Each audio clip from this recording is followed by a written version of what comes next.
नमस्कार, मी रुशाली यादव सारंग। आता आपण पाहणार आहोत टॉप 9 राजकीय बातम्या।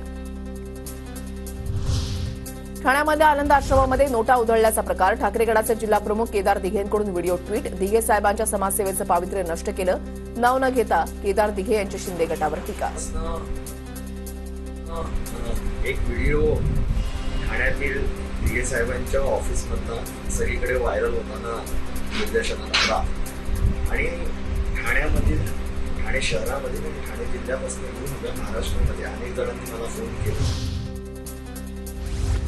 दिघे साहेब प्रत्येक ढोल पथकांना बक्षीस म्हणून पैसे द्यायचे, पण ज्या पद्धतीने पदाधिकाऱ्यांनी पैसे दिले ती पद्धत चुकीची। खासदार नरेश मस्केंची प्रतिक्रिया, तर पदाधिकाऱ्यांवर कारवाई केल्याची माहिती।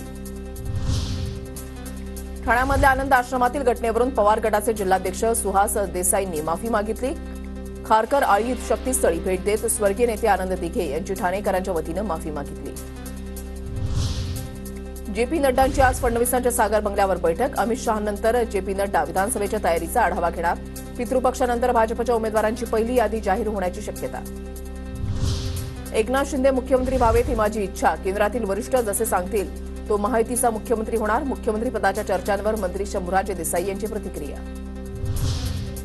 काँग्रेस प्रदेशाध्यक्ष नाना पटोले आणि विजय वडेट्टीवारांची दिल्लीमध्ये हायकमांडसोबत बैठक। विधानसभेच्या जागावाटपाला इतर मुद्द्यांवर चर्चा करणार। मवियामध्ये काँग्रेस मोठा भाऊ, मुख्यमंत्रीपदाचा दावा कोणी सोडत नाही, काँग्रेसच्या नितीन राऊतांचं वक्तव्य। तर मोठा पक्ष म्हणून महत्वाची भूमिका पार पाडणार, नितीन राऊतांकडून भूमिका स्पष्ट। नाना पटोलेच महाराष्ट्राचे पुढचे मुख्यमंत्री, भंडारा गोंदियाचे खासदार प्रशांत पडोळेंचं वक्तव्य। अजित पवारांना बारामतीमध्येच रस, अजित पवारांचा डीएनएच बारामतीचा आहे, दादांच्या वक्तव्याचा दाखला देत माध्यमांच्या प्रश्नावर सुनील तटकरेंची प्रतिक्रिया।